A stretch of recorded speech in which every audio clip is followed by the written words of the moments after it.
which one? And whatever one it was, eventually I said, but which one did you see? There's easily 20 films. But whichever one they saw, they thought was the Panther film. So I said, well, there's so many films out there, this is enough for a festival. And I actually started producing international Black Panther film festivals in New York as a vehicle. It was called to capture the imagination of a new generation, as a vehicle to show, for people to see for themselves what the Black Panthers were about, instead of having them told, because they've all been told, but they never saw it. So I was instrumental in helping several filmmakers make films or to get films about the Black Panthers. So I was actually, a pro at doing this when I met Greg at the 40th anniversary celebration in Oakland of the Black Panther Party.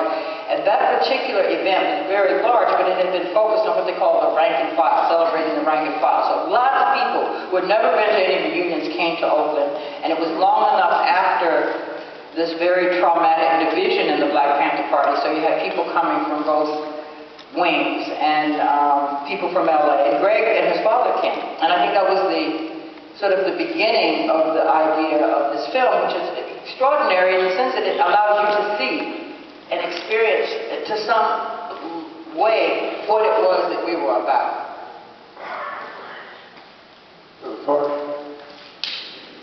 What do you hope to see come out of this film?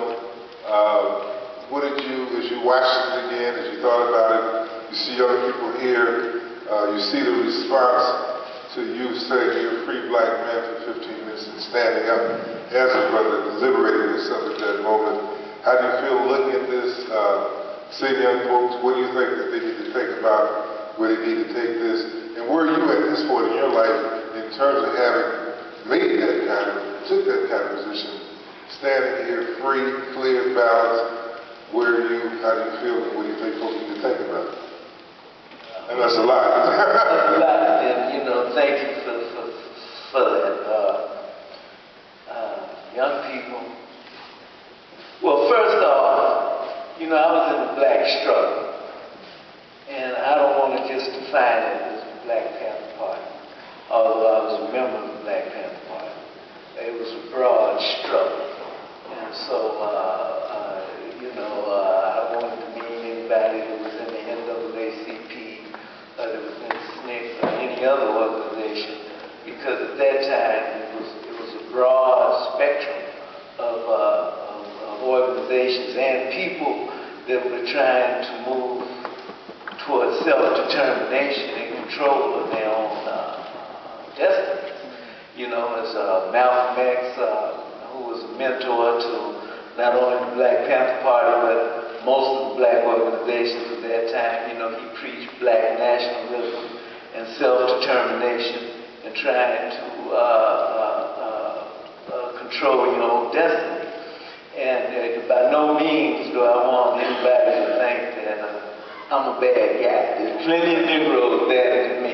There's plenty of them, so I'm not Jim Brown, I'm not Shaq, I'm not going to jump through the window, I'm not going to do none of that. I'm just a normal Black man that got surrounded by the police and had to fight for his life. That's what happened.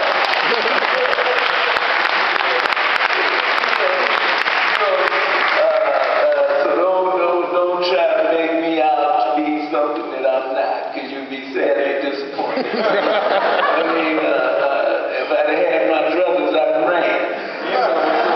So that's the gist of that. But no, seriously, for the youth, I want to try to dispel that gun image, because I look at that gun image that we created as part of some of the problems, because the power structure is turned out upon ourselves. And what I mean by that is, in the film you've heard of COINTELPRO, and COINTELPRO is still working. And in every major Black city, we've had crack epidemics, we've had gang warfare that really doesn't make any sense. How can we go from everybody's brother to being a thug? in 20 years. I mean, how does that happen? You know, how do we go from black power to cocaine power in 20 years?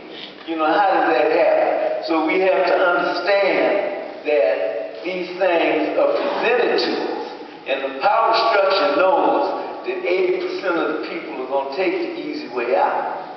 So they put the easy way out there for that 80%. You see, and this is what destroys our communities, and this is what destroys us as a people.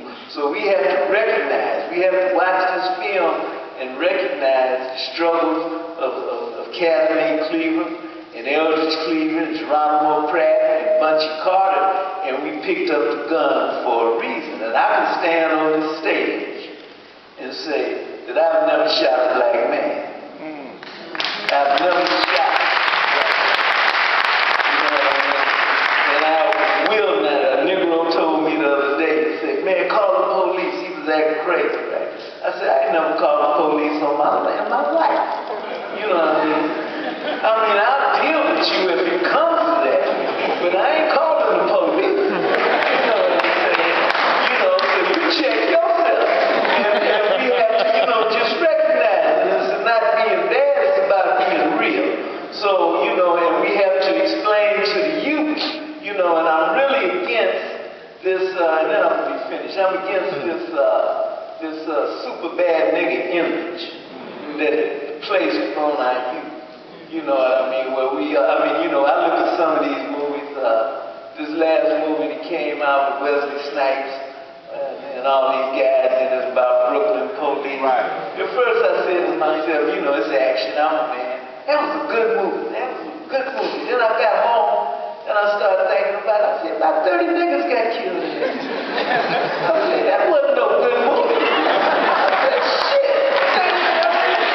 You know, but wait a minute. This is the dehumanizing aspect that the system constantly put on black life, not only in America, but all around the world. You know, where you just kill. And that's not what we're about. If it wasn't for black people, I wouldn't be here. You understand? So I know there's love in the community, and there's love that we have for each other, and we have to recognize that and promote that, and try to dispel this negative image that our weak brothers, and thank you, fall prey to. Because they fall prey to that image, then the prison system locks them up, then they give them 25 years to life, and I'm going to end on this note. What's the fastest growing business in America? Penitentiary. All right.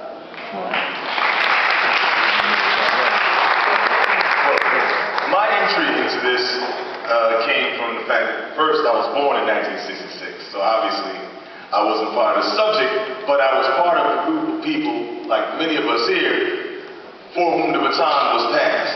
The soundtrack for that passing was in the 1980s when many veterans of the movement were involved in study groups, bookstores. The soundtrack for that passing of the baton was songs like Don't Believe the Hype, you know, like KRS-One, you know, like You Must Learn. All of that was happening, and the people that taught me that it was cool to read were all veterans of the movement in my hometown, Rochester, New York.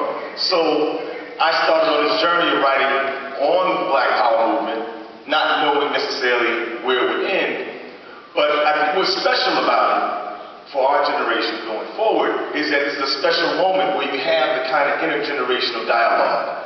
How many activists in the 1960s would have had a moment like this with former Garveyites, right? So as far as the advantages of this time, that's why I don't really necessarily go for this thing of nobody's doing anything, look at how, because they also have special moments like this. And the research that I've done, I feel is very much a part of that special moment of creating a dialogue. All of our elders are here with us, and Brother Greg would say, and has said, every young person needs to find a way to record the voices, memories, and lessons of our elders. And I'm glad to have been a part of that. Very important.